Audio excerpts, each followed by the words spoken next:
bly om hier te wees? Is julle opgewonde? Jesus is op pad. Ja, ons kan nie wag nie. Hy is besig om sy kinders te verseël op hierdie oomblik. So opwindende tye. Kom ons bid, dat hy kan afhaal. Ek kom afhaal, met ek daai energie. Kom ons kniel net en open ons met gebed.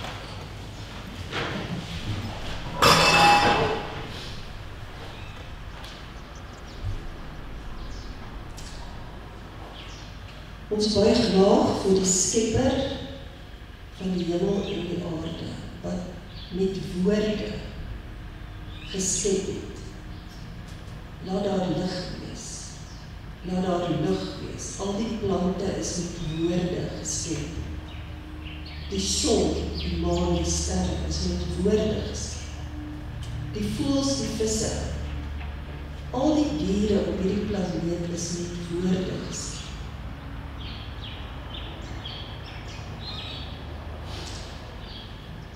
Ons kom in nederigheid voor U vanmôre. En ons wil net vir U baie dankie sê.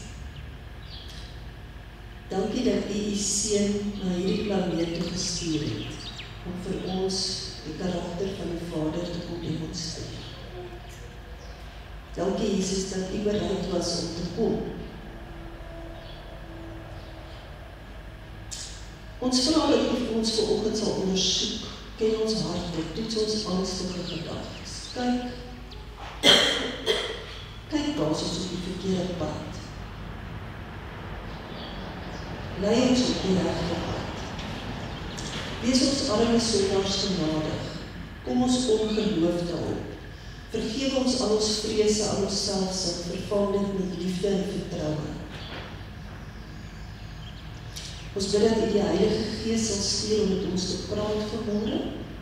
Maak ons rustig, maak ons kalm, dat ons kan hoor wat U vir ons wil sê. Ons bid dit in Jesus se naam. Amen.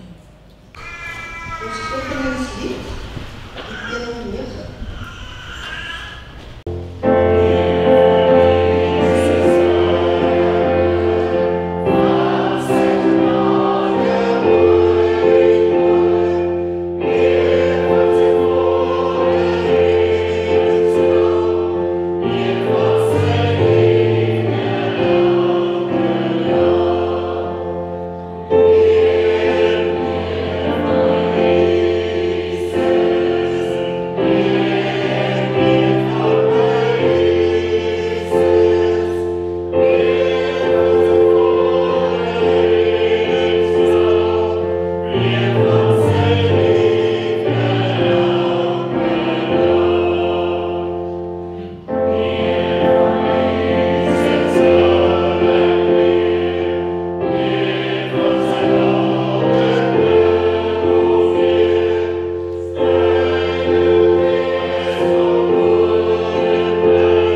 My versie, my teksversie vanoggend is Hebreërs 2 vanaf vers 14 en vers 15.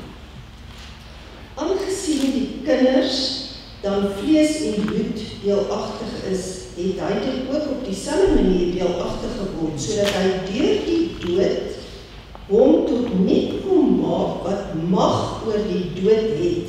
Dit is die duiwel, en almal kon bevry wat hulle hele lewe lank uit vrees vir die dood aan slawerny onderworpe was.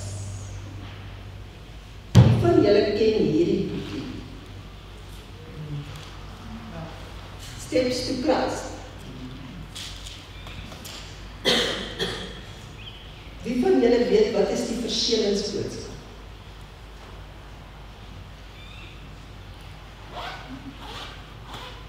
Enige iemand? Edrich? Wat sê jy? Wat is die verseëlingsboodskap? Efesiërs 1 vers 13 sê dat die Heilige Gees verskil van Jesus Christus. Amen. Amen. So, wie van julle dink die verseëlingsboodskap is die saad?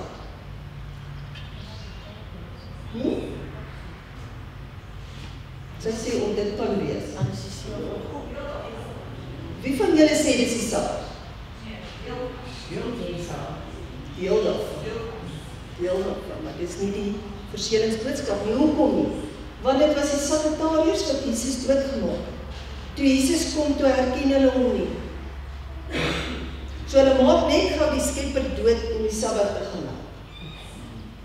En wat dink julle, wat is die kans dat die geskiedenis hom gaan herhaal? Baie goed. Baie goed. Ons is die kerk met die meeste inligting, die gawe van profesie. Ons het hospitale, ons het skole, ons het alles. Maar ken ons vir Jesus? Hoe weet ons of ons vir Jesus ken? Die Bybel sê dit is die ewige lewe om Jesus te ken. Nie om die Sabbat te hou. Hierso staan in Steps to Christ. Satan het God aan die mens voorgestel as iemand van wie die vernaamste karaktertrek strenge geregtigheid, 'n onverbiddelike regter en 'n ongenadige skuld is. Hoe was die Fariseërs in Jesus se tyd? Hulle was hard en wreed. En Satan sê God is hard en wreed. Hy maak reëls en as jy oortree, maak hy jou dood. Is dit die God wat ons dien? Nee.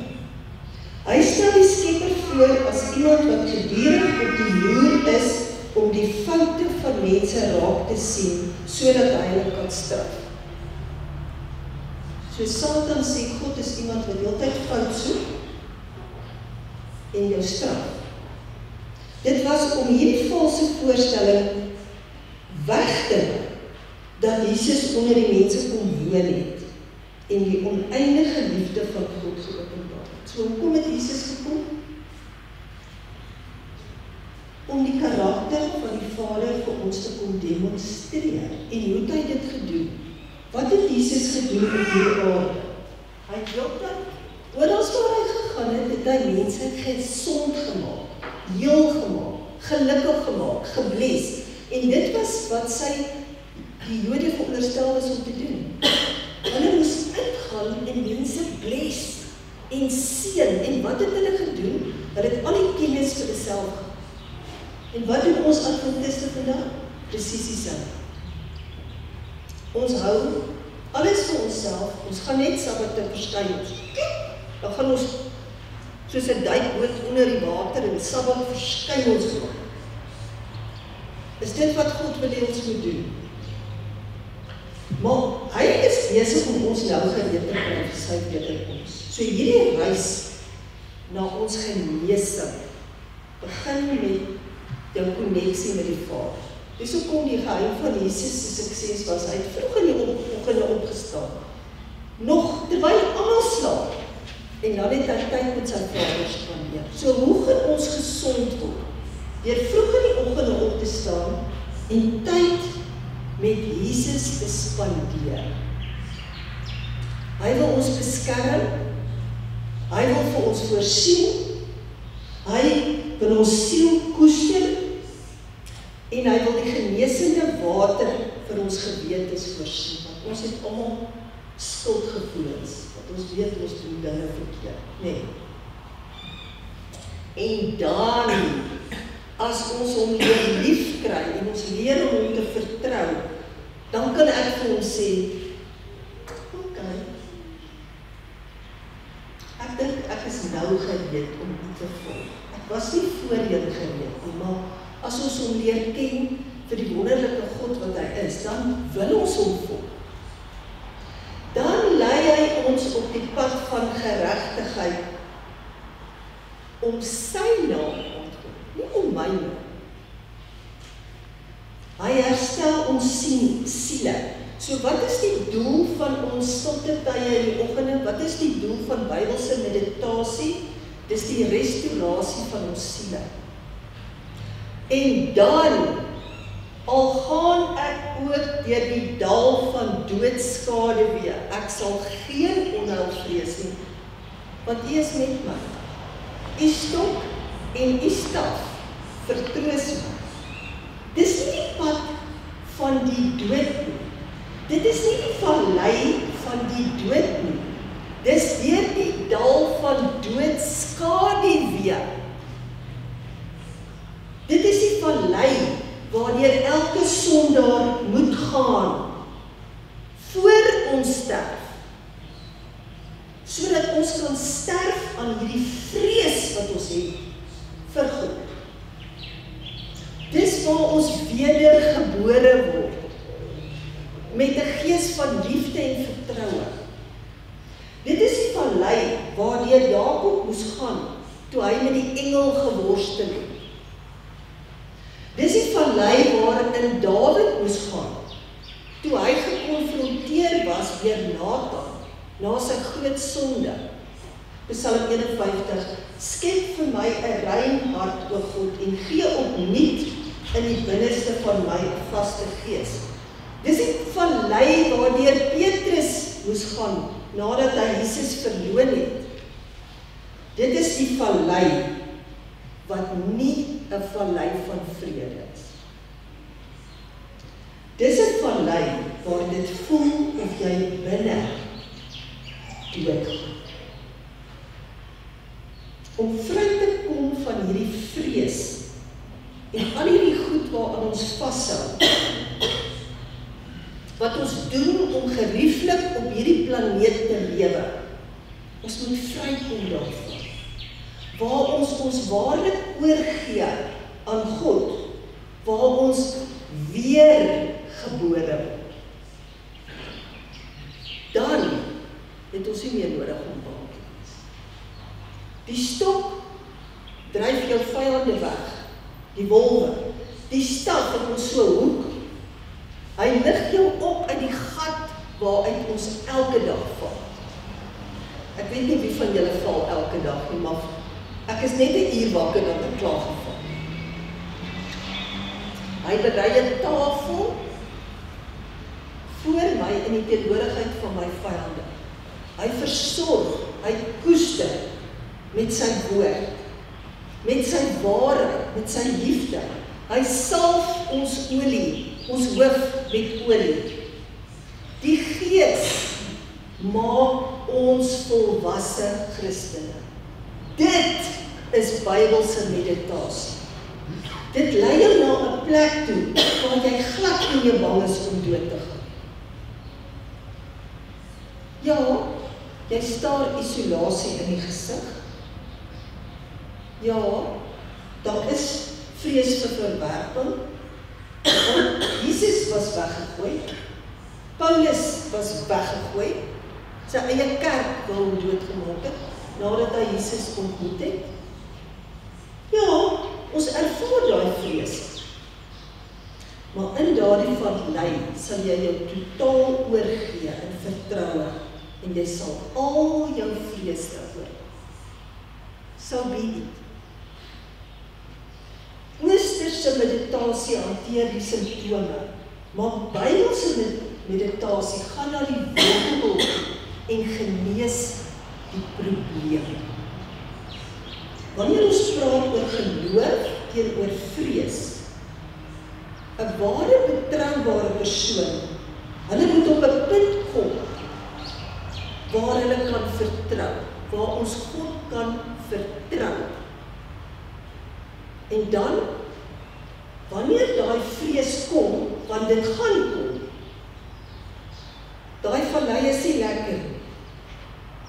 Ek voel ek gaan nou deur die vallei van doodskade weer. Dis nie 'n lekker plek nie. Daai aaklige gevoel van ek wil nou nie hier gaan nie. En ek het ook nie krag om hier te gaan nie. Dan leer hulle oor na vertroue in God toe, soos wat Job gedoen het. Hy het verskriklike stres en angs deurgegaan. Maar wat het hy gesê? Kyk, al wil hy my ombring, ek hoop nog steeds op hom. Job 13 vers 15. Hy het nie emosionele vreugde en vrede gehad. Stem julle saam? Hy het in sak en as gesit. Hy was nie gelukkig oor dit wat met hom gebeur het nie. Hy het stres beleef en hy het baie vrae gehad. Maar hy het God nooit gewantrouw. En dit is hoe geloof vrees oorkom. Jy mag nou op hierdie oomblik stresvolle emosies beleef, maar omdat jy God ken, hardloop jy na hom toe in vertroue, terwyl jy in hierdie vallei van doodskade weer worstel. Maak dit vir 'n sin. Ons almal gaan nie daarvoor. Is niemand wat nie daardeur gaan nie. Baie mense sê, ek kan nie met God praat oor my lewe, want daar is baie groter dinge wat in die wêreld aangaan. Daar is mense wat sterf van honger in Afrika. Daar is oorloë in die Oekraïne. Hoe kan ek met God oor my probleme praat? Ek kan nie met my probleme na God toe gaan. Daar is groter dinge waarmee God hom moet besig gaan. Hy gaan nie met my besig. Wat sê dit van so 'n persoon, as so 'n persoon so iets sê? Dit sê vir jou iets van daai persoon. Dit sê vir jou iets oor hulle self. Hulle dink, hulle is nie goed genoeg. Ek is nie waardig genoeg dat God aan my moet aandag. Hulle dink God is nie lief vir hulle. Of hulle te veel sonde gedoen. 70x7 oorskry. Ek het oor die lyn gegaan. Hulle twyfel oor hulle self. En hulle het ook twyfel oor hierdie God wat ons dien. Hulle is nie gereed om dit op te gee. Ek wil nog nie alles vir God gee nie. Ek wil nog net 'n paar dae besig wees met my eie ding.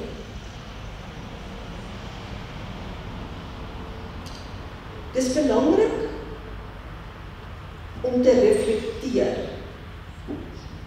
Wat bedoel hy as hy dit sê? Daar's so baie dinge wat aangaan in die wêreld. En jy sê dat God is nie geïnteresseerd in jou nie. Sê jy dat jy eerder graag sal wil hê dat God met die groter dinge wil besig wees? En as jy nou uiteindelik op die lysie kom, gaan hy nou aan jou aandag. Miskien is jy nog nie gereed om op te gee en oor te gee. Want daar's 'n motief hier agter. Daar gaan iets aan in hierdie persoon se geloofslewe. Of is dit dat hy nog nie vir God ken nie? Hy kan nog nie vir God vertrou nie. Miskien is hy bang dat God hom gaan pak gee. Maak dit vir julle sin. Hy is bang vir God. Ouers staan in die plek van God in hulle kinders se lewe. Die kinders assimileer elemente in hulle geloof oor God as hulle na hulle pa en hulle ma kyk. Hulle kyk hoe sal God reageer op ondervindings in hulle ouers se lewens, met hulle ouers. Klein kindertjies doen dit. Ons word gebore met 'n gees van vrees.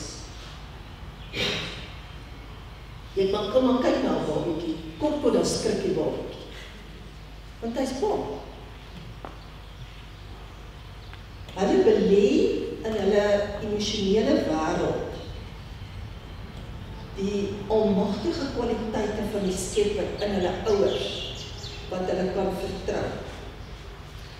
Ek hoef nie bang te wees dat daar in die huis ingebreek gaan word nie.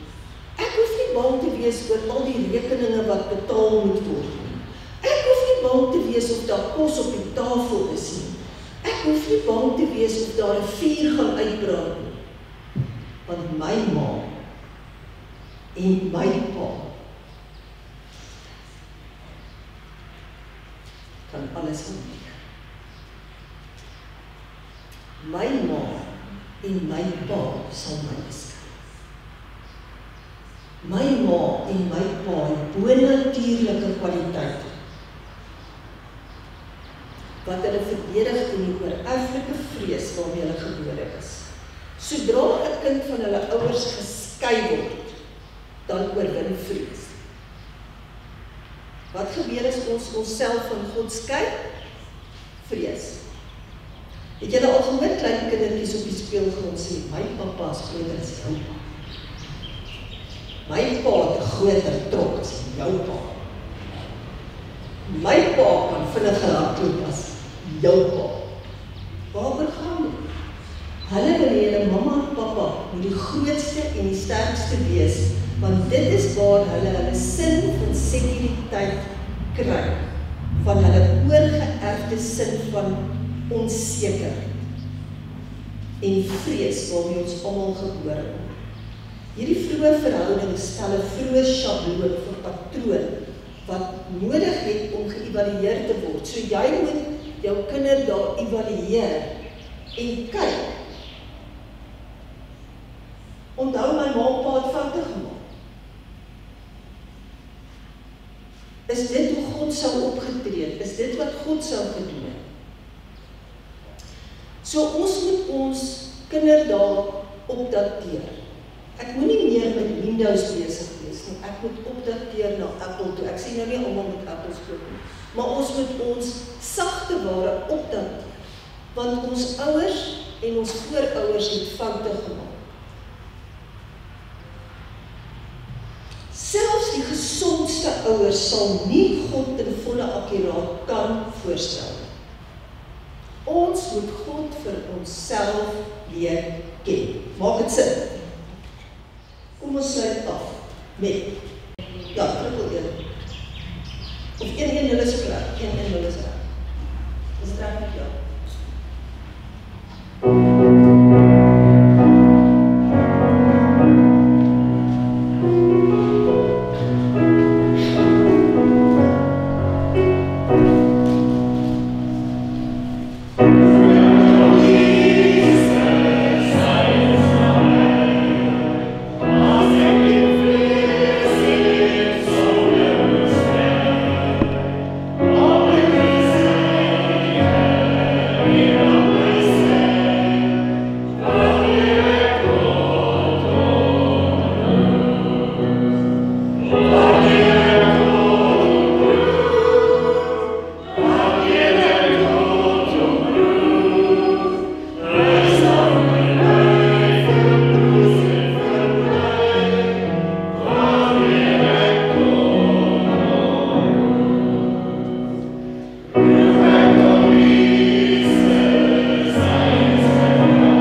Ons liefde vir die Hemelse Vader, dankie dat U nie 'n harde, wrede God is wat altyd fout soek by ons en wat ons wil straf en seermaak.